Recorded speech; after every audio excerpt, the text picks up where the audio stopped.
ngambako n'abantu awo nanga akatwogereko naye simanyi byakoma era ngenda mukwata soda bombi nisaba kaki bombi kubanga saba kaki ayine ebbanja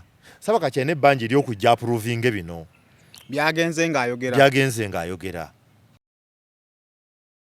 bwankubira ennyo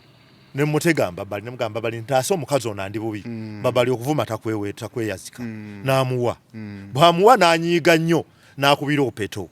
n'amuloopera mbabali anvumye kati opeto ye n'amuweeweeta buweeweesi nazza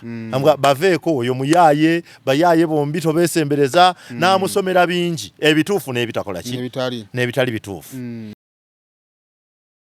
era abantu be neetegese okufuna bali basatu kati ngenda kukwata Saabakaaki n'aba mukyaza Dokita T ngenda kumufuna n'omuntu yenna gwe naalaba ku chano eyali eyange kakati nze ankubira essimu aŋŋamba Julius okusinziira bwe nalabye Saabakaaki bw'ayogera nti mwandoga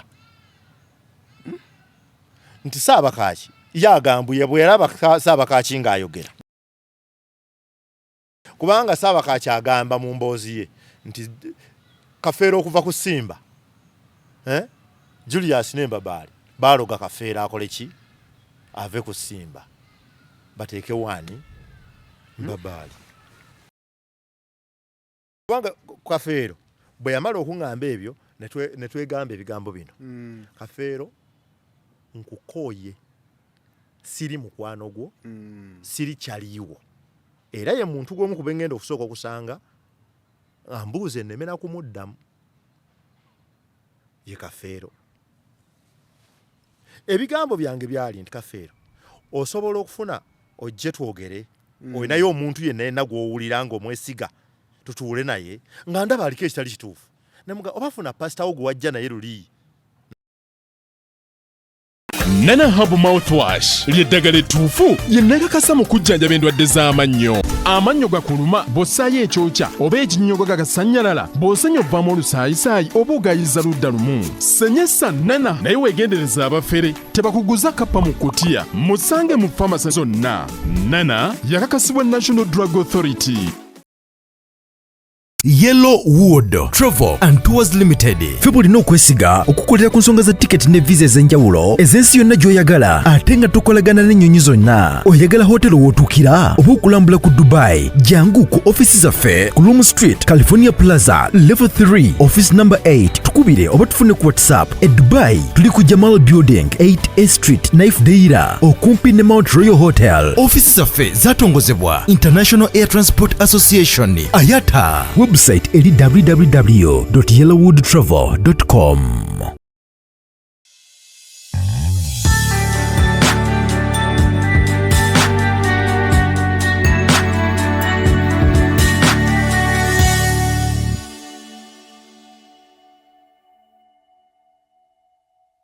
Kale kusema official najyo sinzira okubanga atotulaba subscribinga ku mukutu guno okusobola okubanga atofuna videos ezifanaganako bweziti yonna gye wangayira mu bitundu by'ensi nkubuuzaako n'enkwebaza okubeera nga ate otwegattako buli kaseera lw'ofuna notification nti tuzze. Kale njagala okwebaza mikwano gyange aba Nana Herbal Mouthwash. Ddagala lino nno ly'amannyo genda obeere nga olyefunira amannyo gakuluma olira sayidi emu ebyokyo ebinyoga bisanyalaza amannyo go. Nana Herbal Mouthwash ono ajja kuba nga ate akuyamba. Genda mu drug shops ne supermarkets obeere nga ate omwefunire naawe ali ebweru w'eggwanga bw'oba olinayo omuntu wo ng'ajja mugamba akuleetere Nana tojja kuba nga ombuulira ekyenjawulo ekiri ku Nana n'ebintu era byonna by'okozesa ku mannyo go. Kale bannaffe ba Yellowwood Tours and Travel bagamba nti gwe alina ekirooto ng'oyagala kugendako Dubai bagenda kuyamba okuva ku visa, bagenda kuyamba okudda ku tiketi, bagenda kuyamba okudda ku airport pick up w'ogenda okusula okulambula banga basinga bagenda Dubai mugenda mu kulambula then basobola okuwa ne ku magezi gwayagala okutandika obusuubuzi bajja kuwa okubulira wotandikira then visas balina visa ez'enjawulo mwezi gumu ku 3 mwe abaagala okugenda okulambula n'okusuubula bajja kubanga bakuyamba then mwabagala resident ID ey'emyaka nza giri 2 bajja kubanga bakuyamba n'ebintu ebirala bingi nnyo kale namba y'essimu ejola bagikubeko okusobola okubeera nga ate bakuwa obuyambi ate gwe bona bagamba nti Saimo yaŋŋambye bajja kukwatira mbagambye naye Saimo yaŋŋambye munkwatiremu era bajja kukwatamu abakulu abo kale Alumutai Enterprises Limited batunda ploti ku kadde 10 osobola nga tebafuna ploti nga ate ina n'ekyapa basangibwa bono Nansana abakutegeeza gwe mukuba kyeyongo oli eyo family gyesige naye nga ogyesiga alongside omuntu so funa Alumutai wayogera nabo then funa relative wo agendeyo ekintu kisobola okubalansinga oleme kwekwata muntu omu agambe nti yaggulidde buloba kumbe yaggulidde mayira 20 okuva ebuloba kuba wetera buloba bantu bebwere kibasinga obakola ekyamazi omugamba njagala ploti ebuloba nawetera buloba nina ataggulira buloba so okusobola okubeera nga tumenyeka mutima funa Alumutai Enterprises Limited baberenga ate bakwanguyiza obulamu wefunire ploti ey'ekirooto kyo nkwaniriza ku show ey'olunaku olwaleero ndi ne Julius Sabazonto Kidomole tugenda nyomya ebigambo omanyi ekintu ekibi kye ntandise okulaba mu business eno nti obulamu otandika oli omu neweegattako omuntu owookubiri ono nakwegattako mu bulamu aba mukulu nnyo kyokka ate owookubiri nakugatta ku wookusatu gy'ogenda eno otandika okufuna abakwegattako bangi bonna ne bafuuka baki bantu ba family kati ogenda okumalirizanga abantu bo bano ate nabo batandise okufunamu obutakkanya ng'ono kakati eyakulaba n'ono gwe wasisinkana owookubiri bw'alaba ng'ono gwe wasisinkana owookuna aliko ono owookubiri agamba Saimo aleka atya ono n'akupa ono kyokka ate oli bw'asisinkana owookusatu ng'akuba owookutaano agamba Saimo mubi wankwe naye nga gwe monna bantu bo nabo ate era nabo bwe bajja bw'osooka n'omu n'owokubiri bw'oyingira nga wezezza 7 bano 6 nabo bennyini bakola famire zaabwe tegedde bulungi yes kakati waliwo bintu bitandise okuyiga okukula either ekimu nenefu nga asobola okumpereza message nenjiraba bwe nti ninga masigenda gibikula naye nga njirabye n'omala okukola kyendo kyewadde oyagala nenjiddamu nekugamba mwana nadde nina byenkola nengamba ekyo nkiyiseeko oba ontegeera yes so kati bwe bulamu mwe tuwangaya naye na Julius ono first of all buli musajja gyagenda gyasanga basajja banne Julius mumanyi naye nyinza okubanga sikyamutegeera kubanga bwagenda atambula okukola ebibye ng'omusajja abikola ki naye olina byensobola okugamba nti ekyo nali nkirabyeko nali nkiwuliddeko so Julius mulina wano bingi ennaku zino ebitambula ku mutimbagano ku bizonto ku Julius ng'omuntu obiraba bwoti nogaa kasita musajja kyekimufuula omusajja era nkimala akagambo sigo kangambye wekka bangi nabangambye nti ekyo kyekikufuula omusajja kimufuula omusajja era bwemala wemba ndi waka ngamba dira ndyangu nzira ku mwana wange gwemba nkugjeeko engalo yes kasita muki musajja kati lwali lwa mukaga twa mpira gwa Uganda Cranes ogwa South Africa lwali lwakuna South Africa gwali lwakuna nali mu officer nengenda ku channel mu nenjiwulira bili mbozo nawulira ndaba actually nali simulaba bo nali sibalaba nali mbawuliriza nga ndaba muki mupira ne gugwa ne mbiraba nezijja ku machine era sakubira nengamba kasita musajja ekyo kyekijja okusalawo bulijja abadde yeeyita musajja ekimala oba ekyo kimulumbye omayenze n'ekintu kye nalabako lwe babba YouTube channel yange nakubira kasuku ne blood channel bakabagikoze eki bajibbye naye yongera mu security kasuku yakola statement yemu kale ikali najjako engalo kubanga akimanyi ndi musajja ojja kuyiriba kubanga singa era amanyi ndi mwana mutandika ngole kati okoze otya yiyako kino yangamba kale era twaddamu okunyumya nga yakomyewo. So that is life. Buli omu yamanya ensi gyemunyigira, kyosobola okukolako okikolako, kyosobola okulabako okikola ki okirabako, obulamu ne bweyongerayo. Ogamba otya? Ekituufu kiri nti bwe tuba tutambula mu bulamu buno obw'ensi, naddala ekisinga okutukosa nti bwe nsanga Saimo musanga anywa caayi ng'ayokya. Musanga Saimo yatandika dda okushevinga enkwawa ze emirundi mingi gye simanyi na muwendo. Kati aba yava dda mu bulamu bwo okugamba nti ono nsobola omulaba ne mmutegeera nnyo. Kati abantu bonna bonna betusinkana bulinga nga bufumbo. Yensonga lwaki abantu enkya n'eggulo beewasa mu laava empitirivu. Buli muntu afuna omuntu aba amanyi mmaze siriddira. N'olwokuba nti mwesanga muli bantu bakulu, giyinza n'obutawera myezi 5 ne kigaana. Tulabeko n'abawiiki. Naye nga baaliwokko nga bamanyi nti ono ke mufunye ng'entijja bagamba naye abaana beegwana. N'okufaanagana ne bafaanaganamukko ennaku ezo. Naye ogenda okwekanga ng'ono akutte eri ng'alina mulala ate nga naye bw'akunnyonnyola ensonga ze. Era ebiseera ebisinga ensonga lwaki bwe tusanga ababadde mu bufumbo tobuuza bingi. Oba naye mukulu tya twayawukana tosaako ate kyaba ki. Oyo no waatwayawukana kalekaleko oli ayinza n'okugamba tobiŋŋamba. N'obikkako. Kati emboozi nnyingi zitambudde Saimo, era nze nga nakyegamba nti kansirikirire ebintu bino. Actually on that note, nina gwe nali naye omanyi kibi nnyo okugeya abantu bo, naye at times you're forced okugeya abantu bo kubanga omuntu bw'akusanga nga abamanyi akuzza ebbali n'akugamba kino kiri bwe kiti ne bwe ki. Oli yaŋŋamba ekigambo kino nti Saimo olaba Julius asirise ku ebyo ebiri mu kwogera abasajja bandibanga baamulippye. That's what yaŋŋamba bye twayongako kisijja bikola ki. Kati era ekituufu nze ebiseera ebisinga bwe mba n'obuzibu nsirika n'ensoma embeera olumu omuyaga ne guwola ne guyita noga kasa kiise kubanga ebiseera ekitu kiruma kikyagenda mu maaso nga kwogasse n'abantu abakuwa amagezi n'agamba omanyi abantu abo tobaddamu banoonya ki kyakuweza content. Nze okutandika okufuna omuyaga guno gwonna natandika banvuma buvumi. Kunvuma buvumi. In fact olutalo lwatandikira ku bizonte ebyawamu. Bwe babikwatako ne babita ne batandika muntu person nga nze. Era bwe nalaba nga bazze ku muntu n'enkireka. Nvudde ku kyokwogerako ku bintu ebyo. Omusajja yaŋŋambye eggulo yaŋŋambye nti bw'osirika bw'oti abalala bakwogerera. Kyokka ate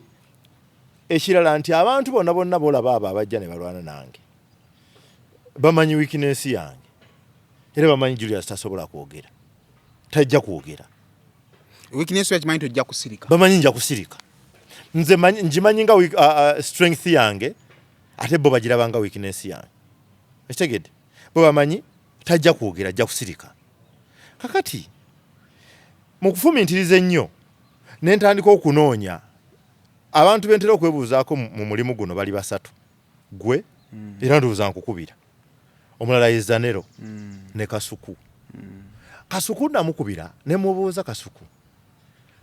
olowooza abantu bano lwaki omuyaga guno gunsitukidde era baagala ki? Naŋŋamba ekyamazima simanyi n'okusinza bwe nalabye kigazi kirimu bangi naye tebakwagala waggulu era ojja kukka wadde oyagala yadde toyagala. Naye nkugambye ng'omusajja kino kigazi konza okay. Olulala nenkubirako Zanero nga mwena amagezi ge mumpa ngatwala era nengatwala. Waliwo ne nakukubirako essimu nga njagala kwogera na Junior n'oŋŋamba omanyi kireke muleke nenkireka nembeerawo kakati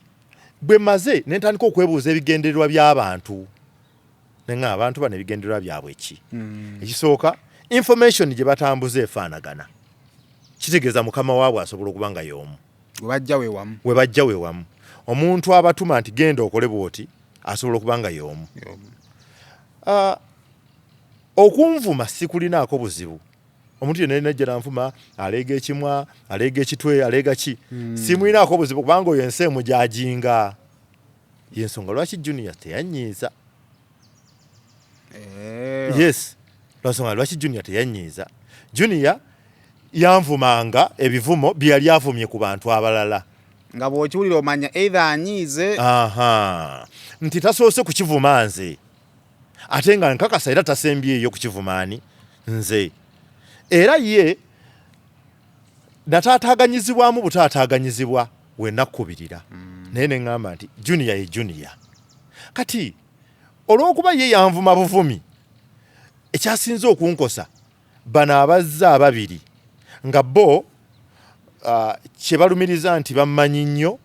naye nga balimba ate nga balimba kati bw'omaliriza n'onoonye ekisobola okuba ekigendererwa ky'omu kya buli omu one nensooka nzuula nti Saabakaaki alimu ekyokweyita omusawo omuganda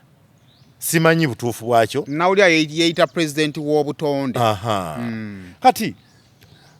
mu kuba bw'atyo bwe nawulira nga kyayogera kimu bibiri Saabazonto namutwala ku jjinja ne muwa amaanyi ne mmanya alanga kintu era we nawulidde agamba bwe yasooka n'agamba Saabazonto namutwala ku jjinja ne muwa amaanyi then we baali bamaliriza emboozi n'omwana Soda n'agamba nti jangu nkutwale njagala kuzimba is it cultural village awali ejjinja we natwala Saabazonto ng'amata alina kyayisaamu kati oyo ekyo bwe nakiraba neŋŋamba nti oyo alabika alanga kike kimu bibiri Mbabaali ne muwonyako ekitambo kitegeeza abantu abalina ebizibu ebityo bangi abantu abatambuza eddagala bwajja wano bw'asangawo obwana ayimba lifuka ku buliri bw'asangawo abakyala agamba kukuuma maka bw'asangawo omusajja alanga maanyi ga kisajja nabugagga buli muntu aba amanyi ebizibu by'omuntu kati abantu abali online balina ebizibu eby'enjawulo bingi kitegeeza nti bwajja bw'atyo n'ayitamu eyo layini gundi namuwonya kino gundi namutwala n'akola kino gundi nemukozesa kino abantu bajja kukuba essimu kubanga biriko ebyokulabirako yawonya banene ekyo kireeta abantu ekyo bwe mmalo kiraba neŋŋamba kati nkole ki nenjagala okukola ki omuleka nenga kamuleke naye nenkubirako omwana oyo Soda nemugamba nze emboozi kubanga Saabakaaki tanatuuka wa mwana Soda alina gye yasookanga nga yajja naga njagala kuwa mboozi abasinga tebaamuwa kubanga kye yasookerangako njagala kulanga bwe bityo ngenda kuyita mu Bizonto ne batamuwa kati bwe nalabwe nemuga nti nenkuba essimu simanyi gwe nayogera naye ku bonna wayogera ne gwakola naye kuba nayogera ne mwana Soda ngamba baŋŋambye nitayogedde nange nemugamba emboozi eyo ogikola naye erina ebigendererwa byayo biki birala gwokola mboozi omanyi nti okola mboozi n'ebigendererwa byayo birala naye ate nze enkosa omuvubuka nduza nawulira nga nze amujooze era bwe nawulira ekyo nenga kasina kyakkola Saabakaaki sijja mukubira ssimu kubanga awo mba nekkakanyiza nnyo kubanga ekigendererwa kye nkimanyi kigendererwa kye sigamba nti nno ayagala kwonoona ekigendererwa kye kuyisaawo bibye ng'ayisizaawo ng'ayita ku nze nti yalaba ng'omuyaga gusituse nga emboozi ya Saleze bwe yajja nenfuna ettaka erinjiiriddwa n'ama kati wono bwe mwongerako wano kati nange essaawa zino bwe nnyongerako ekyange mpita ekyo kimu ekyokubiri yajja na bingi nnyo ate ng'omuntu omugezi bw'abyanalayizinga tebikola kubanga eyampa amaanyi nga ye teyageewa kiba tekigatta agamba yakuwa amaanyi naye ate ye tagayina naganze bwe twayawukana ne Ssaabazonto nakola ekibiina twakola ekibiina ne tumala n'ensalawo tukireke kubanga twagala Ssaabazonto abeere bulungi ebyaddala ku interviews ze baakola nga bagenda ekyo kyalimu ekyokubiri bw'agamba nti nno kuba akuliza kimu atusasule ssente zaffe atusasule ssente zaffe naddala eza jjajja Zonto ono abanjiza nnyo jjajja Zonto naye baayawukana ojjukira nti baayawukana abantu bonna bagenda nga bali babiri ng'ekibatutte si kozi ntuufu gw'olinda bulinzi era ebiseera ebisinga bwe batuuka eyo nga baneegaana kati era natulundira batunuulire nembaleka naayagalako n'okudda ye Ssaabakaaki n'akomawo nga taleese opeto ne twogera bwe yavaawo n'agenda ndowooza ne bamuwa amagezi nti omusajja agenda kukwokesa tagenda kuwa mulimu ate akwogeza ebyama byo ngenda okumulaba ng'ali wazze nerankalakata n'abaali bamuwolereza aga nti weebale muzza omwana mukomyewo nalaga kugamba tozza naye nga sikyasobola kumuzza nemmuleka kakati bwe natuuse nga ndaba alikodinze esooka alikodinze eyokubiri alikodinze eyokusatu sijja kumuleeta mu kamera mugamba nti provinga omwana soda bwe nakubira oyo nanyini kyano nenandaga nti aliakitinze nensigaza ekintu kimu ngamba bali nandi bubi ngamba abantu bano obalese naye damage batukolako nene kwefuna endowooza neŋŋamba omuntu ono ndowooza mmukwate nali ngenda nabba wandiikira buwandiikizi naye ne baŋŋamba nti bwoba wandiikira bagera tuula mu kamera badisikasinge kijja kuluma ate nakyo nnyo ng'ate gwe badde okikola mu mutima mulungi neŋŋamba okay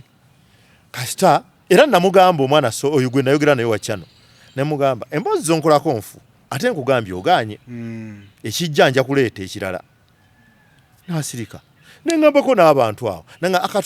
katwogereko naye simanyi gye byakoma era ngenda mumukwata soda bombi ne Ssaabakaaki bombi kubanga Ssaabakaaki alina ebbanja ery'okujja apuruvinge bino byagenze ng'ayogera okitegedde kubanga abirina weebiri kati bwe nvaawo Ssaabakaaki alimu element bw'omutunulira oyinza okugamba mulalu bw'ayogera oyinza okugamba mulalu naye ategeera era mulamu naye bwe nasiriikiridde mba ndi awo nga ndaba Mwami Kafeero actually nga tonajjawo Mwami Kafeero tobi yankubira lindako baitha nga tonatuukaawo Ssaabakaaki mu kugaziya emboozi ye ayingizaamu omukyala omumanyi emboozi voice note y'omukyala nagiwulira n'omukyala omumanyi surprise gye yasooka okuleeta gwe wagireeta mumanyi n'ogindeetera nti faani wammwe ow'ejjamani abawadde ebirabo biibino nga bonna gurupu yonna buli muntu yafunako ekirabo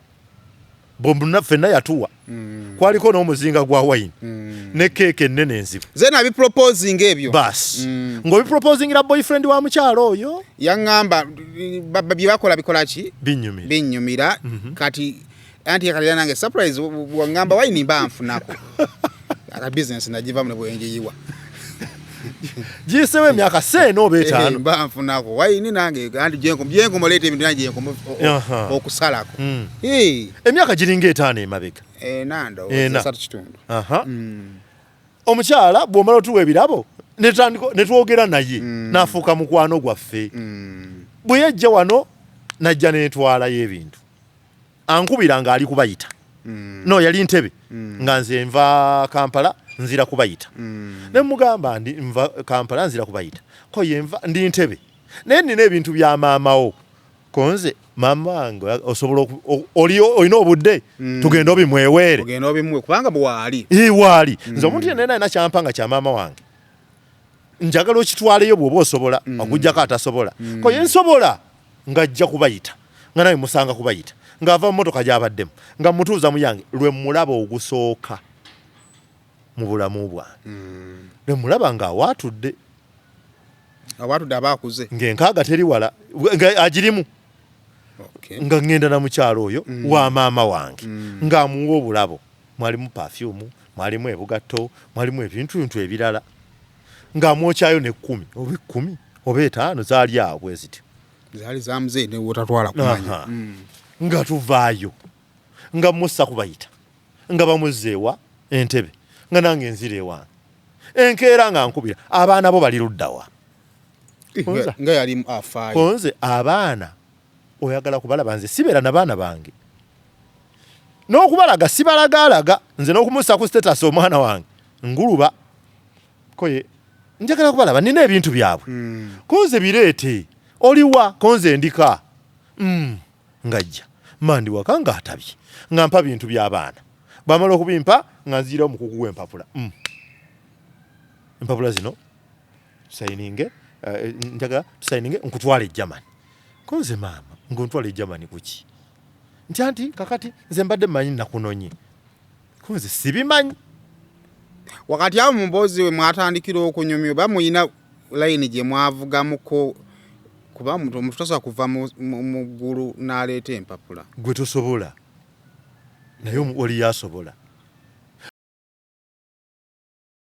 Almutawa Enterprises Limited bano be bakafulu mu Real Estate Development. Oyagala kutunda oba kugula ttaka, Almutawa Enterprises Limited be bakafulu balina polote enteeketeeke obulungi ate ng'ebbeeyi esobokera ddala. Ensonga zonna ez'ettaka n'oddikulaakulanya zonna bazikolako. Bagula n'okutunda amayumba ate basolooza n'ennyumba z'abapangisa ku lwa Land Road kw'ogatta n'okulabirira ennyumba zo. Almutawa Enterprises Limited beerufu. Almutawa Enterprises Limited esangibwa e Nansana ku Hoima Road mu Nansana Municipality. Oyinza obafuna ku ssimu 0705 4M7 oba 0753 319 ne ku ssimu ya WhatsApp +973 362 388 59. Teweerabira Almutawa Enterprises Limited.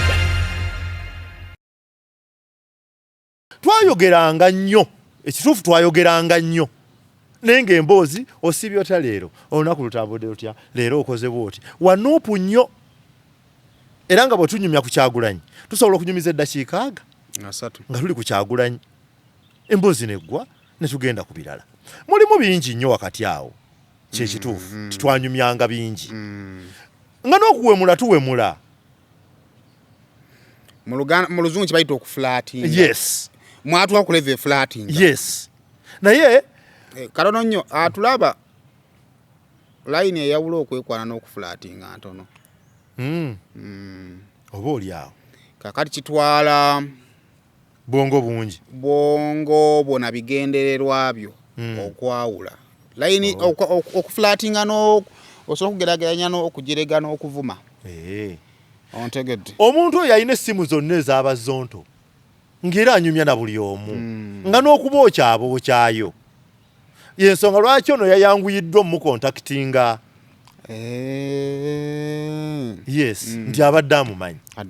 Mbabaali n'amuvuma nze namutuma Mbabaali bw'ava wano nga mugambye nti nze saagala byakwewasa siri ku bya relationship. Omukazi bwe yagenda n'aggulawo olutalo n'akuba amasimu kyokka ekyewunyisa nti byonna obimanyi. Nange essimu yaginkubira. Ate nange nagambanga twe tusemba okwogera n'omukyalo oyo Kabaka lwe yali enkoni. He was not okay. So the production team decided tetumusembeza nnyo kasita asobodde okulabika. So ampeereza message ng'ayomba. Era namuddamu ebigambo eby'obusosoze. Omuganda munze yaddamu omusoga. Ekyo kyo nkyogerera wano. Kubanga ate nze naliwo ku production team ekola ki era director emphasizinga nnyo tojja close because buli mukoma okuzoominga Buganda limu ebiwayi waliwo ate abakozesa bulamu bwa Kabaka okulwana entalo ezaabwe era wakiraba mu bandu gaali mazaalibwa gaali mu lubiri tibamusembeza ne bakozesa ebifaananyi ebyafuluma okulwana entalo ezaabwe. So director n'agamba tusigale bwe tuti kati ate yampeereza ayomba kate nze ndi muganda alina kabaka we gwakoze ekiso omuganda munze yavaayo. That was the last time twayogera naye. Kakati bwankubira ennyo ne mutegamba bali ne mugamba bali ntaase omukazi ono andi bubi babali okuvuma takweyazika n'amuwa bwamuwa n'anyiiga nnyo n'akubira Opeto n'amulopera mbabali anvumye kati Opeto ye n'amuweeweeta buweeweesi nazza baveeko oyo muyaaye bayaaye bombi tobeesembereza n'amusomera bingi ebituufu n'ebitakola ki n'ebitali bituufu bw'amaliriza awo nga wawedde wonna addamu ate era nkubiranga amasimu nangamba kakati nze nawandeteeka Uganda biki ne muganda naye mukazi gwe oleseewo maamawo kuba maamawo yali alinda nnaku okitegedde era nga naye akyogera nti maama wange alinda lunaku akole ki afe ne mugamba oleseewo maamawo oli mu kulwana nange omuvubuka onjagaza ki kyovula amufuna ebizibu mu busungu era ekyo nkimwetondera ate era namukimwetondera dda ne mugamba kinsonyiwe naye kyampitako n'agamba ekyo n'aŋŋamba yampa ssente ze nze yampa essente twazibala yaweereza miliyoni nga yabizonto byonna nze nendyako emitwalo ameka 3 n'aweereza endala nga tugenda ebusoga mu charity nti abo beewaffe n'aweereza ssente za charity senga nali nazirya bwomu nandiyadde nazimuwadda kubanga natuuka eseera nga nnemeredde so kati bano we bamujja eyo nenga F nakyo kikoze eki kiwedde olumobeerawo ng'olwana kintu kireme kuvaayo ng'akutiisatiisa buli kiseera ngenda kukola bwe ndikufiirako noga ekyo nakyo nkikoze eki nkiwonye ekyo nakyo naye nkiwona bwe ntyo kakati mu mutima munze ne ntandika okufumintiza ne ŋŋamba saabakaaki ndowooza muli nti alanga busawo bwe agaziya mboozi nti ajja emirundi mingi kuba buli lwajja alina okulanga wakati we yasembe yagambye akomawo ku by'ennyumba y'essisa nze nazimba ennyumba nga sinnalabagana nga sinnatandika bizonto nze ennyumba yange nagiyingira 2016 kwe kuyingira ennyumba yange 2016 nali nvuga mmotoka ya 3 kati nze nga simaina mu nsi waliyo omuntu gwe bayita Saabakaaki that time kwa 16 awusiwe nakwerako gundi trials kusimba Saabakaaki teyaliyo kakati bwe mmalirizaao nga maze okukyebuulirira nti ayinza okuba alanga busawo bwe neddamu nti naate ayinza okuba si bwalanga ng'alina amutuma kubanga kwomanyira nti luno olutalo luyinza okuba lugazimu nti lutandika nga basoose kujjako chano bw'oba olina amaanyi nga gali mu mmundu yo omubbi bw'asooka kunona mmundu n'alyoka ajja okubba kitegeeza aba alina kye yeetegese n'atwala w'olina osinziira okwogera n'atwala awo aba akubaze nnyo kati kye ndowooza nti ttiimu eno si ntono nga bwe ndowooza era abantu be neetegese okufuna bali 3 kati ngenda kukwata Saabakaaki n'aba mukyaza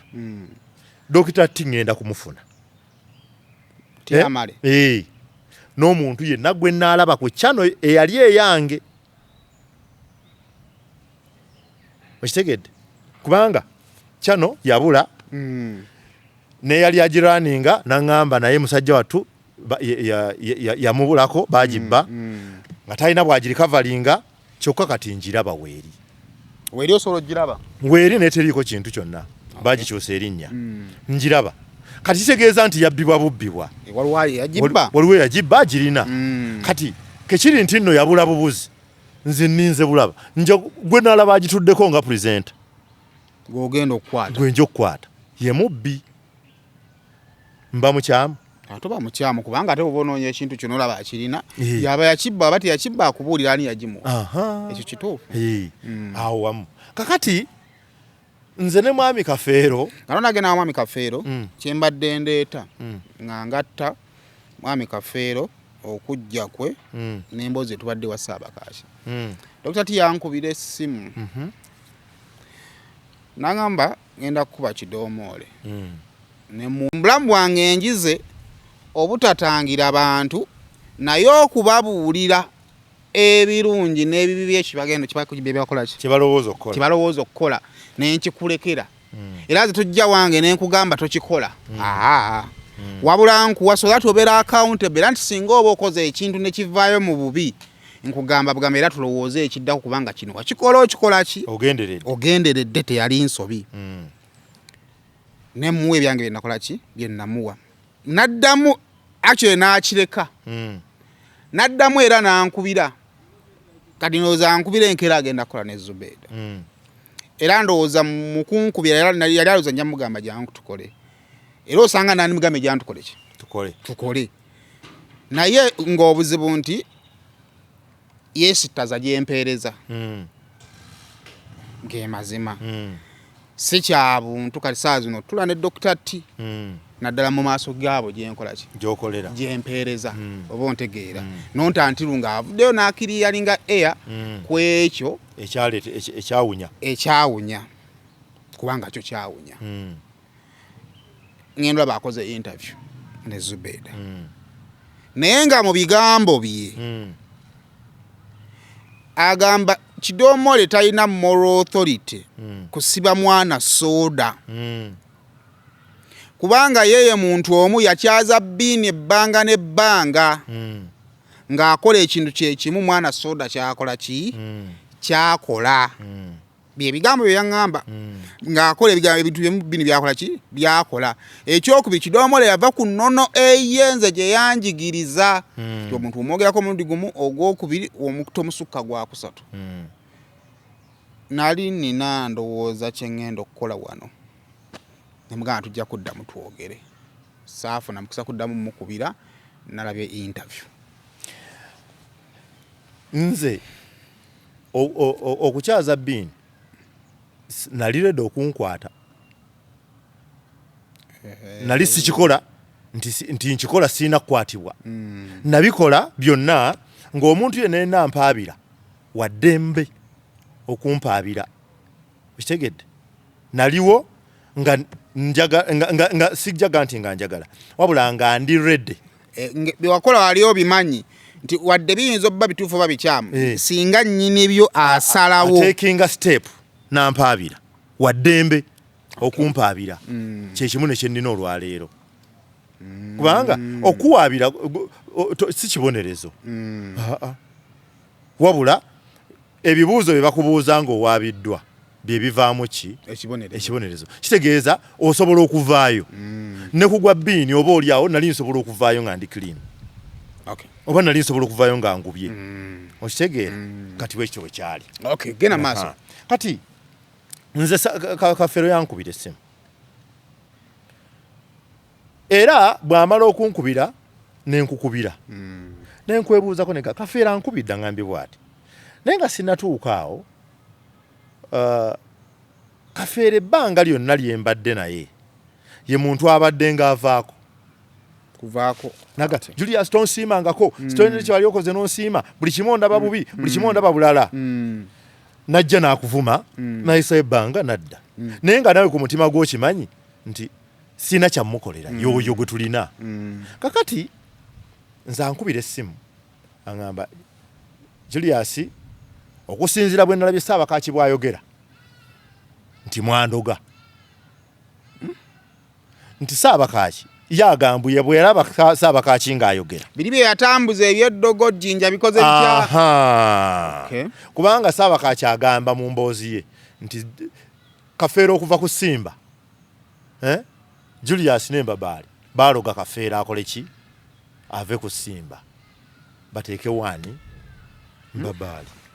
Ssaabakaaki bw'agamba kati Kafeero bw'alaba ekyo Ssaabakaaki agamba nti gwe n'Embabaali twaloga Kafeero ave ku Simba tuteekewo Mbabaali Kafeero ava atya ku Simba yejja n'agamba nkooyi paka nakati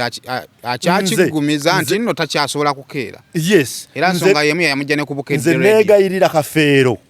ng'ava ku Simba naawe nenkukubirako nekugamba lwaki toyogeddeeko ne Kafeero n'ogamba yannemye ekyo kya bulimba lwa ensonga yemu yeyajja Kafeero kuki kubukedde kuba Bukedde yali yagala Kafeero bayiwe Kafeero mulungi mu radio nga ne kubaaliwo mu kaseera ako Saimu munene w'ekibuga waako yakolawo Kayibanda nga kidda mu side ya human information nga yasinga nga bukedde mwagala Monday to Friday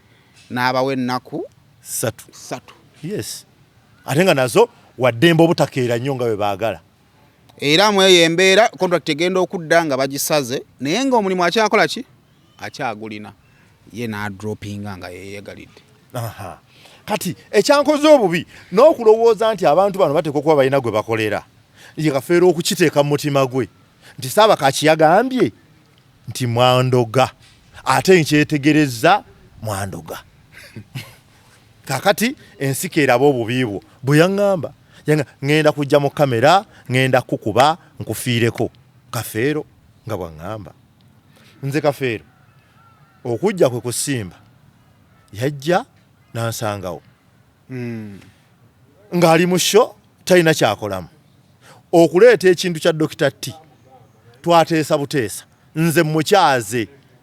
nti funayo omuntu gw'ogeegeenya mu sho nze nja kusaawo nga bw'olaba kkiriza obagaana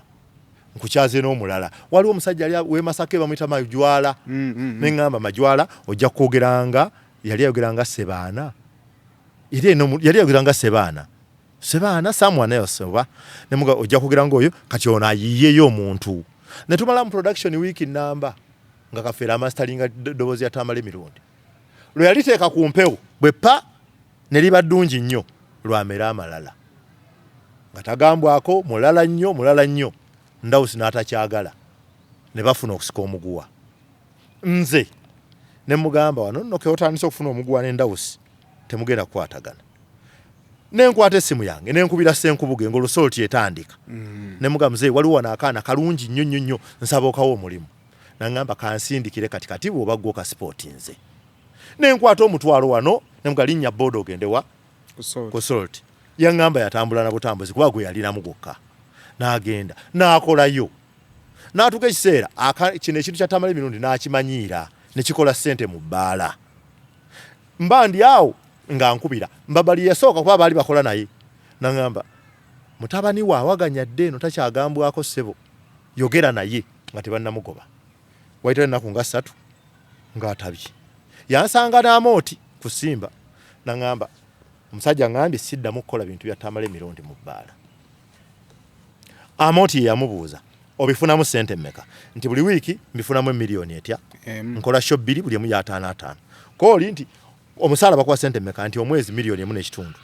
Amooti namuga vaayo takusinikirako namannyo nga bw'omumanyi nambuuza kati nzirawa ekyamwikola obulungi nti akalulu kaali katuuse ng'abantu bagenze mu kampeyini naddaawo okitegeera kwe kuddaawo mu kalulu awo okudda kusimba nga space weeri nze kennyini muga jangu tugenda polota wano okomewo wano era ntulwana nadda n'akolawo emyaka egi 2 n'agenda bwe yakolayo sheewo ye yasooka n'aŋŋamba omanyi nafisizza miliyoni 13 omusekera nyuma twakola miliyoni 24 kati yaŋŋamba yafisizza 18 Uganda yali amaze okukiyanga expensive because nafisizza miliyoni 18 nga twakola 24 nanga kakati ezo 18 ezo senga teeka show zange 3 mu mwezi mu mwaka mba simanyi wa radio nze radio njikoze eki ne mwegayirira ne mufunira aboogera naye bonna ne mbafuna ng'omwana yasazeewo kwe kumugamba kakati kyolina okukola bw'oba owulira nti gy'olaga wali olayiti saagala luki olunaku lumu onneekwase nti nali ŋŋenda mu nsi ey'okwesiima kidomole nannemesa genda olozeeko olabe n'agenda bwe yagenda n'akolera naddala ebbanga olwo kwe kuleetawo Mbabaali nga space weeri kuba Mbabaali yali talina mulimu that time ne tukola kati akomawo okunnono ogenda okukola bizonto kino nja kikugamba nti ajja ŋŋamba Muhanji takyatutegeera tatulabamu makulu badaalingi be bamawulaana ne Rain fe abalala ffenna tatutegeera kyokka bamawulaana kye bakola kikyo ekikofiira kyo kye bakola senga tugenda n'okikola ogenda kibasinga ye yali andeetera mu mutima gwa kukola ki nga bamawulaana ne mugamba munnange bwe mba wakukola seetaaga ekyo nja kukola kirala ate nga mwinamu ne bayasi nti tali reliable kwe kugamba nti bwe tunaaba bakola twetaaga ekintu nga ky'abantu abasukka mu bameka mu babiri kwe kuteekako yeraze ng'anonye ggwe ng'anonye nze tugende tukole Nana Hub Mouthwash ly'eddagala ettuufu lye neegakasa mu kujjanjaba endwadde z'amannyo. Amannyo gakuluma bw'ossaayo ekyokya oba ekinnyogo gagasannyalala bw'osenya ovaamu olusaayisaayi oba ogayiza ludda lumu. Senyesa Nana naye weegendereza abafere tebakuguza kappa mu kkutiya. Musange mu famasi zonna. Nana yakakasibwa National Drug Authority. Mbalamusizzaako nnyo bannyabo ne bassebo nga nsinzidde wano ku Rosemary Beddings. Ate nga Rosemary Beddings esangibwa wano e Kasubi ku Bitaala. Rosemary Beddings nga ffenno twakuguka mu kisenge era ng'omukyala yenna ali eyo okukubiriza leka kuyingira kisenge nga nawe kennyini bwe weetunuulako teweesanyusa wabula nga teffe tulina obunayiti obulungi nga bannaye ne munno bwakutunuulako naye bannange awulira nga zeemu amaanyi. Abaami nammwe tulina obwammwe leka kusuula ng'omusota ng'ate wano eno tulina nights ennungi eri ez'abaami n'ebintu bingi nnyonnyonnyo bye tulina wano ku Rosemary Beddings. Ky'oba okola ennamba eri ku screen k'oba okuba oba tusindikira ekifaananyi ku WhatsApp kyonna ky'oba weetaaze ate nga tuderivaringa Uganda wide wonna w'oba tugenda kuba nga tukutuusaako eby'omulembe eby'omutindo okuva mu Rosemary Beddings. Nti kati nze bwe nzija ne njogera nga munnayuganda bwe munteeka ku nuupu muba mulimba buli muntu waali asobola okulabirawo ekyokukola abakyusiza gavumenti ezimu si bannabyabufuzi nsobola okuba siri munnabyabufuzi naye bintu mbiraba bulala nze ekingatta ne Kyagulanyi nti byalaba byendaba naye n'okumusisinkana simusisinkanangako. In fact omulundi gwange ogwasookedde ddala okutuula naye one on one ne tudisikasinga kyadde kyaggulu yesterday lwena tuddeko naye nti tudisikasinga ekintu naye ngera naye yalabye ka vidiyo akatememu n'alaba n'ennamba nangamba waliwo enwana gye bakulwanamu naye finding out olabe kakati oli mu kutemamu yatemamu wali nze sikolera nopu sikolera Kyagulanyi ebisigadde omuntu tabiwulira. Kati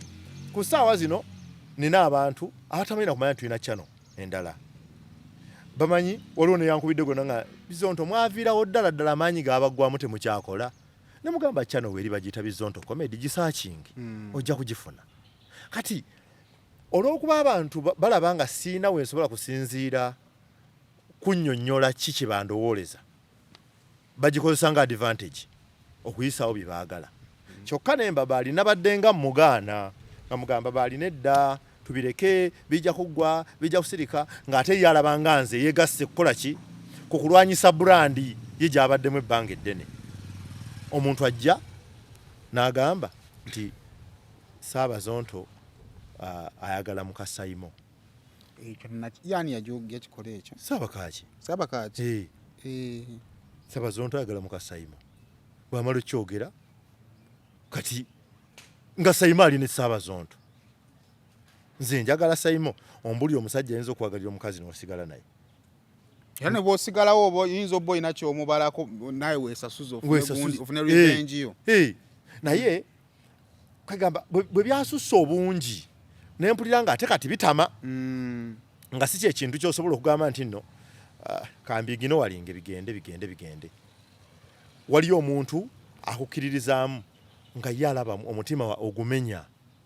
mu mbeera eyo so nga tosobola kumala gakireka bulesa otyo kitambule. Nkugambye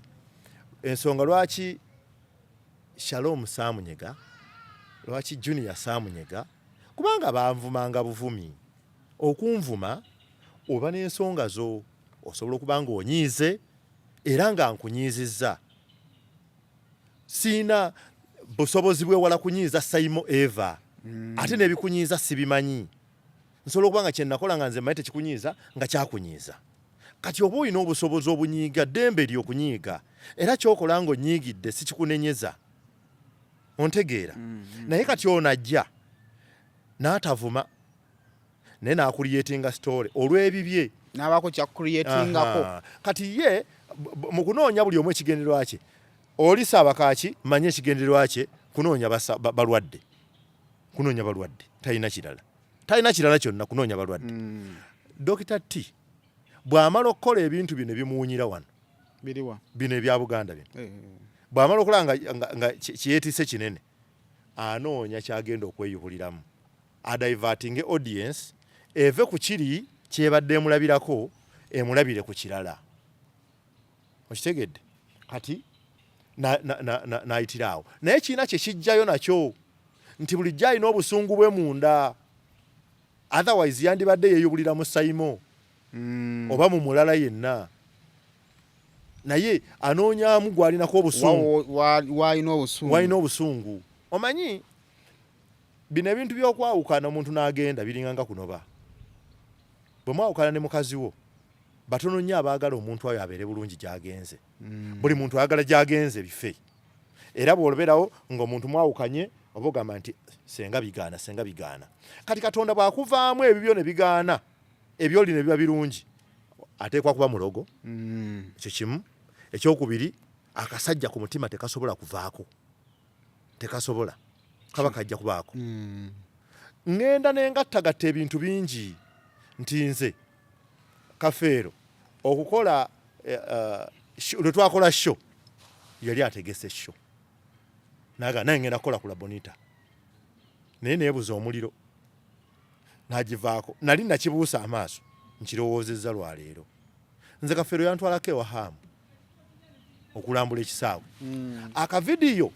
ke baakwata nga Kaleera nga gundi alambula ekisaawe empamire naliko nze ne Kaleera then naani n'empamire nga ngenda muki nali njagala okulaba ku kisaawe wawe ekituuse ekyamazima nali njagala kukikuba naye nga noonya facts kati naye nga neetaaga okukiyingiramu ndabe biki bye naawandiikako bwe mugamba naŋŋamba tugende kumbe naye alabiddewo ki advantage ne tugenda ne bakwata akantu kaabwe naye navaayo nga ndi convinced nga kyolabye nga kyendabye singa wasda bweru wandikunamya ekyali kigenda okunkubisa nga ndaba ebbanga ddene nga question gye nnina ekisaawe kinaggwa ddi kati kwe kwagala nzije mundabe manye biki bye ngenda okwogerako kati bwe najja ne nkiraba munda nentereera omusajja akoze ekisaawe era n'antwala ne mmulaba nako omusajja bwe mulabako ne mubuulira n'amazima ne mugamba ekyamazima abantu bonna abakolera tiimu joine y'amawulire abakolera oyina kaaba babiri omu ye full figure omulala yekyuli be bayiwawo omubiri ne boogera ebintu bino ne bano bonna bano tewali akola ki tewali akola nenvaayo waaliwo saga ya Buganda ne Hamu ogijjukira saga eyo nze nalwanira ku saidi ya Buganda ne babagula bonna ne baggwawo Kafeero najja n'ayogera nange bulungi nanga muganda wange nsabo nyambe Hamu agamba obuzibu bwonna gwe buzibu bonna abasigala tebamukuba ate atya nnyo mukuba si muntu mugumu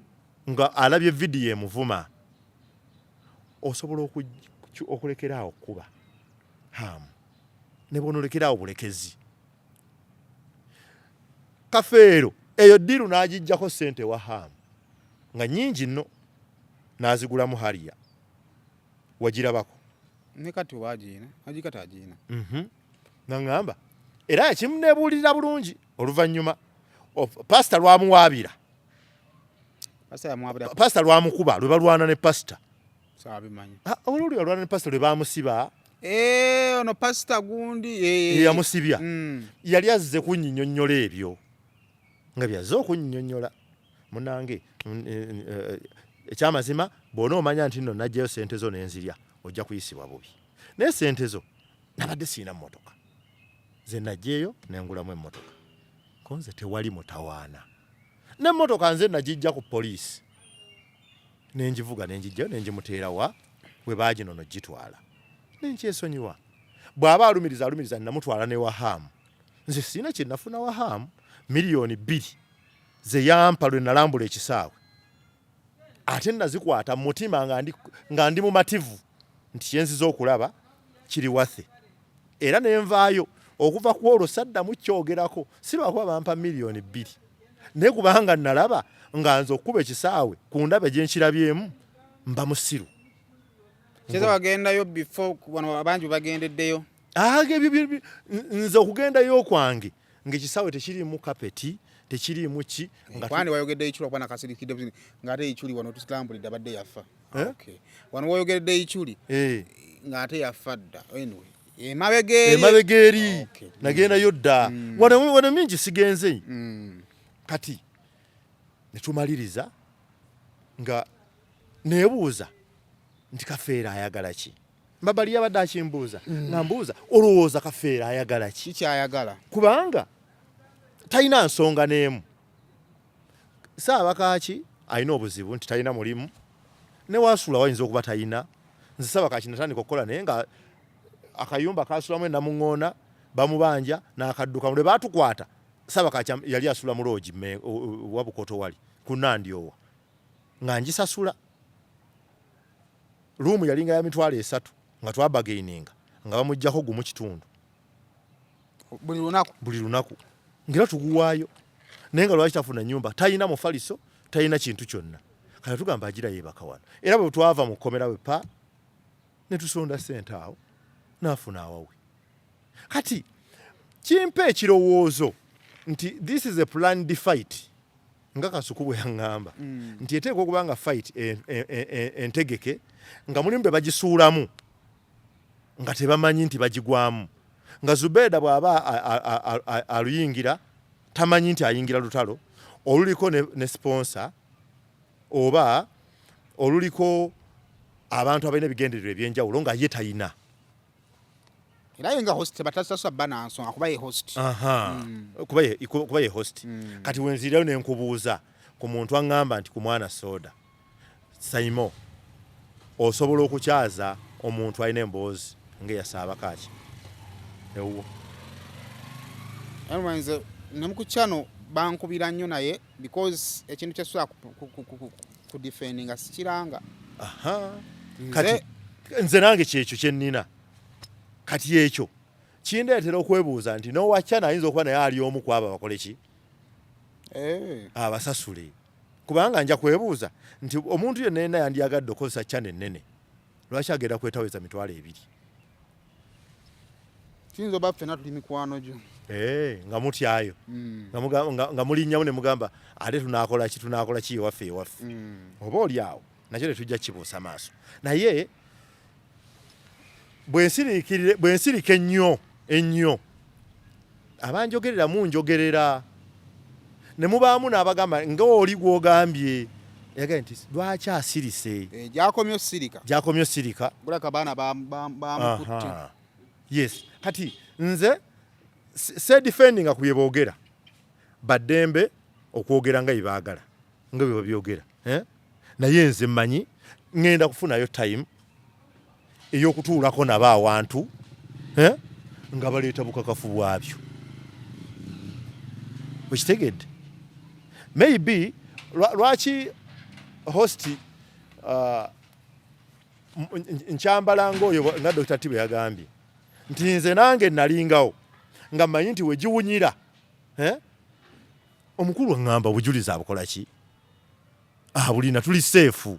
kati nabo bayinza okuba babagambye nti obujulizi webukola ki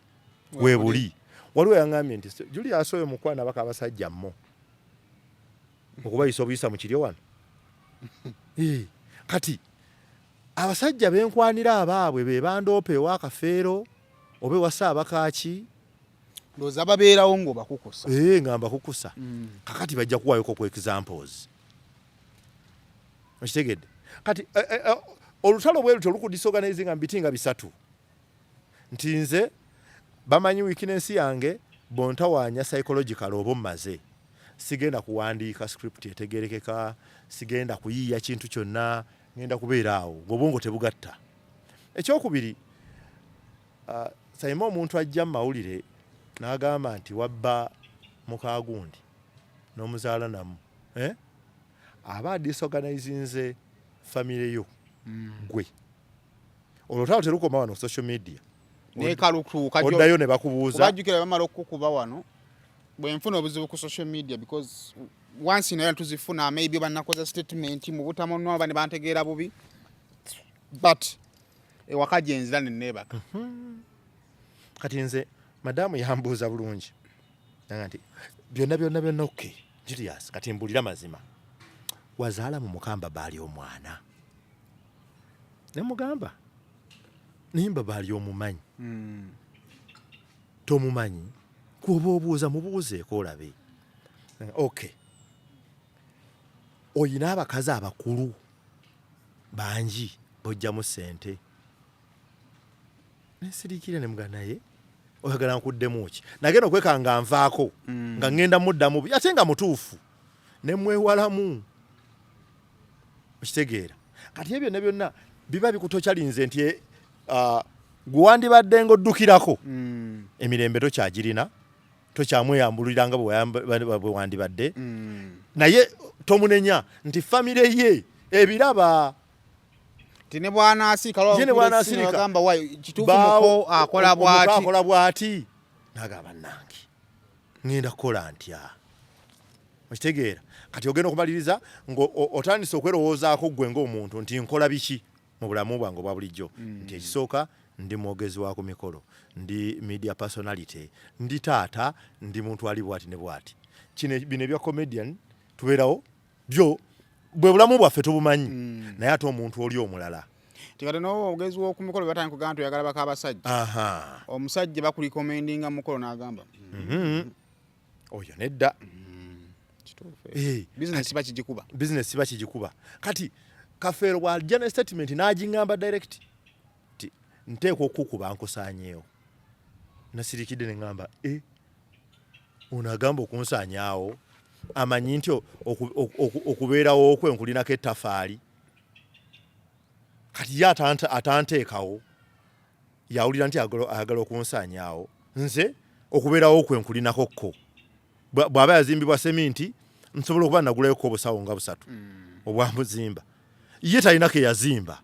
kunteekako credit yemuwa nti yajja n'agamba njagala tugende tukole comedy nenkibayinga nenzija ku siiti yampa ekirowoozo nate tiyampa byakukola kirowoozo bera busobozi njukira abo twali mu covid nga goni yalobo ya covid bagitana yali marape best friend nga akutte yes kali nga albo yamanyira ebivulu birina kubanga ebadde ku TV nomugana albo olaba umusenya tukutwaye ku theater ngamba sayimo kisoka mugana tukutwale but because tubade tukola na kale tukigezeseeko nenga nembukinga theater because ebitya emala kugwa nali wakiriza nti ne saali era nga yiye kubanga ekivulo kitunenye twakola milioni nga 7 okitegeera ne ekyo tekyandeetera kulyanga yiye ekiwozo kyali kyange tukole ki tugende ku theater era mu kusiima kwe yasiima by the way yasiimira ddala nyinza okubakola nasasulwanga basiniya mu kibiina ne tekindeetera nakutuuka na half egamba nti ekintu nkinako omukono kati awo wetuli nti obuzibu bwa byonna mwami Kafeero gyali tebikutambula bulungi atomera enkonge buli lukya ate wange jaddukira era mubeererawo nsobola okukkiriza timubeererawo naye kyenjagala okutereeza nti akavidiyo mwami Kafeero ke yatadde akaako kalunaku luli teri kavidiyo kapya teri vidiyo mpya teri mpya era siina mulundi mulala gwe nali nzizeeyo nti nezizaayo oba banzizizaayo sijja kuwaayiriza era bwe natuukayo saakubwako luyi saaboggolerwa okitegedde siina kyempa sijja kuwaayiriza muntu sijja kuwaayiriza nti bampa ssente z'omuntu yenna essente ze baatuwa zaali miliyoni 10 ate nazo abaatutwala baazitujjako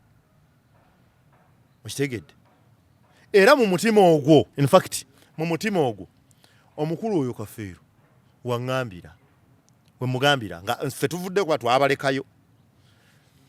naŋŋamba mukulu kyabadde kitya konze muganda bwe bityo naffe twavuddeyo ne mugamba naye nanga naye baabawaddeyo akantu konze ate abasajja baakatutte nanga kankuwerezeyo 10 nampereza emitwalo 10 ku ssimu bwe yabadde atabuse wano yangambye ne ssente ze nakuwa wazitwala ku musawo bwe baatusuubiza ssente tebaazituwa bwe twabalekaayo ssente ze baabasuubiza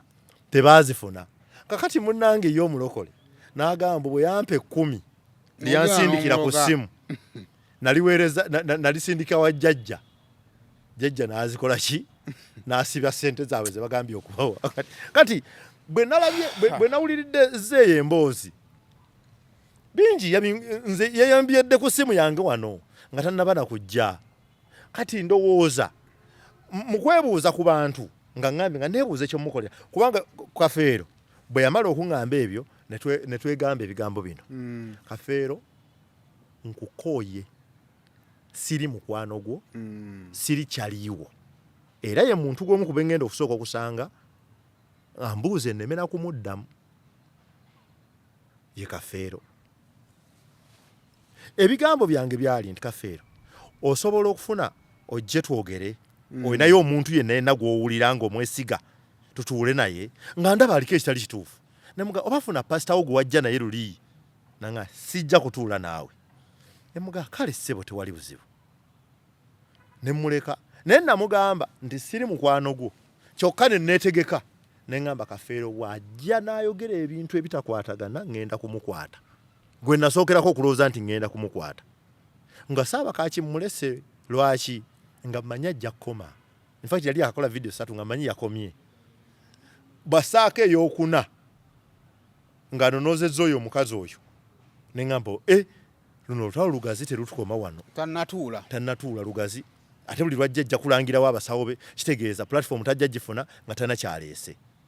alina kuleeta ate talina kyajja kuleeta okuggyako nze ne ŋŋamba kino kankiteekeko ekkomo so byonna mbitunuulira bwe ntyo Kafeero bw'amala okuŋŋamba bw'atyo ne mugamba sikyali mukwano gwo toli mukwano gwange kitwale nti tonyambangako sikuyambangako tomanyi sikumanyi Mbabaali n'antabukira nanga nti naye gwe nakugamba dda nti oyo musajja muveeko wagaana naye nze ki ekyamunemezaako ate ekyamunemezaako naawe okimanyi nti mulimu omuntu nga yadde mu byatya nga mu bulamu bwo tajja kuvaamu atasobola fuluma bulamu bwo ng'oba akoze biki tajja bufuluma naye leero yabufulumye yabufulumye emirundi mingi nga njogera nnyo naawe ku Kafeero oyo ne Kaleero oyo nga muganda wange omusajja nga aliwasimu nkubira Kaleera kubanga nange owentukane binnimira naye nga tumaliriza Kidomoole mboze tujja kgenda tugenda I think ebisinga ebitu tubitekoze eki tubitakolinze bottom line nga tumaliriza ebintu byonna ebisinze okutambula byava ku lunaku lwe mwalabikira eggulu singa olunaku luvaayo Kidomoole ne wabaayo ebifaanana vidiyo ezo ezafulumya ensi oligigamba ki Simon kino kyo njagala nkikugambire na mu kamera wano tewaliiwo muntu mu Uganda muno okuggyako mpozi ayinza okuba Kyagulanyi nga Salimu Salaamu etaaga n'atamufuna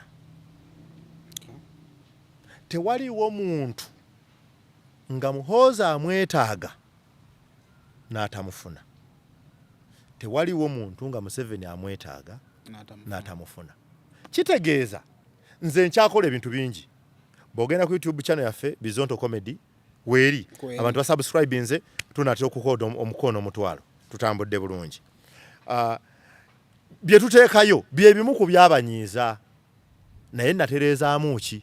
nti yaŋŋamba kola ebirala byonna nayenza okuddamu okunvuma kukome era sivuma bananvunaana kirala leero sijja kuvuma naye nja kwogera ebindi ku mutima nkyabikola era kitegeeza omuntu sisobola kukigala nti tebalinzizaayo oba oli awo olunaku lumu balinzizaayo naye simanyi ddi oba batya kubanga kati wano wendi muganda wange Saimo ne bwankubira bukubizi nanga nkwetaaga enkya sigaana ngenda naye kikulu nti kyaŋŋambye oba kyenzikanyiza naye ki okitegedde Mama Fiina ne Kulannama ogwawa siina wengwa ne Mama Fiina mukwano gwange senga okeera enkya Kulannama n'akuyita okumugjako interview ngenda ekiyinza obutakola bulungi ani Mama Fiina naye ng'ogenda olw'ensonga nti omuwadde ekitiibwa omuwa ekitiibwa ti muntu mukulu n'ekyokubiri ndi w'amawulire n'ekyokubiri oli w'amawulire kati enjawulo ebeeramu ekyo ky'oggyeeyo ti bwe ngenze bangenze kusekeeterera oli kati nze nange wano ne bwe banankwata ne bantu Saimo eno struggle n'ebintu bye tuzze tukola ebbanga lino lyonna mbakugamba nti sifunangako simu empita mu security wandigambye Ssaabazonto alimba kubanga oba oli awo byenkoze Saimo oyinza okuba tosobola bikola amasingo mukimala yes nyinza okuba byenzize enkola Saimo oyinza okuba tosobola bikola n'abanvuma leero oyinza okwesanga ebitundu 7.5 ku 100 tebisobola kukola binki bye mbadde nkola kitegeeza nti nga tonatandika kuntabukira kugamba nti Ssaabazonto baamulabye eggulu sooka weebuuze yagenza atya era kiki kye yavuddeyo nga azze okukola otegedde nze nkubuulira bino nga ndi mu kamera wano okukeera olunaku lumu ne nkyusa emmundu ne ntandika okuwaana gavumenti eno waakiri ndi sirika bwe balinteerawo embeera Saimo nti nteekeddwa kuwaana gavumenti eno nja kulinnya ennyonyi ŋŋenda ebweru okuwaana Museveni olinnye ennyonyi okulivaana Museveni ninnya ennyonyi ne ŋŋenda ebweru ekyo kikuba ekigambibwa nti Bobi Wine tomwagala oyagala content ekyo kikuba kiri ndoza nakibuliramu ono omukyala ng'agamba oyo tayagalanga oku Bobi Wine nze ng'omuntu okwagala Bobi Wine ng'omuntu sirowooza nti nno kyekisinga okuba ekirungi wabula kwagala bigendererwa bye kubanga oyagala omuntu asobola okuva ne ku bigendererwa n'ogenda naye ekyokubiri okwagala obwagazi Bobi Wine ng'omuntu ng'ebigendererwa bye si byagala Bobi Wine bw'avaawo n'alekeraawo okubikola kitegeeza nange enkola ki kyeva mu byobufuzi tulabanga Besigye badde w'amaanyi n'asonga ku muntu ne mugaana okugenda kuba mubadde mwagala Besigye nga muntu nze nkugambye nali ku state ne yeekolera n'aŋŋamba nze ku bya struggle ne Kyagulanyi bw'alikola ensobi nja kumuvuma okitegedde kati abo be bantu va ku kyogamba nti nno le luli Kyagulanyi n'atugamba nti bannange Museveni mulungi kati gwe tuba tuwaana nti nja gamba bugambi nti omubanda ayogedde kibanda asazeewo ebigendera bya Kyagulanyi mbyagala nnyo yensonga lwaki nkugamba nti mbadde ebbanga lye mmaze mu bintu bino byenkola nga situla nkona Kyagulanyi wano wano ne twogera neggulo twakyewunyiza naye omanyi tetumiitingangako n'ekibuzo kyandibadde yeggwo kya miitingika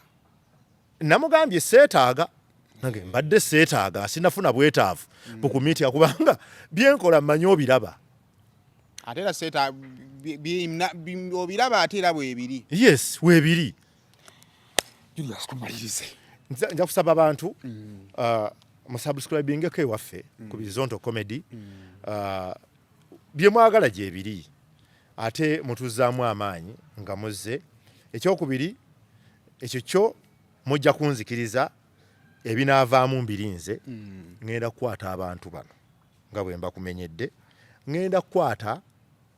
omukulu Saabakaaki nkwata omukulu Dr. T n'abo abakyaza bwe mmalirizo abo nkwate gwendiraba nga atudde ku channel yange eyali Bizonto Comedy kati bagita UG live teriko kintu weeri eri dormant naye lweritandika okukola aliba atuddeko yenna ne bwaliba maama wange ajja genda abitebye ambulire yagimuwa. So mwebale nnyo mwebali eddala abastandinze naffe mu kaseera kano nkakasa nti waliwo abamu abantegedde naawe atantegedde oli mutuufu obutantegeera byebyo. Kale tweyanzeege basebo ne bannyabo mwebale kubeera nga ate mubaddeko olunaku olwaleero. Until next time ebigambo mubiwulidde.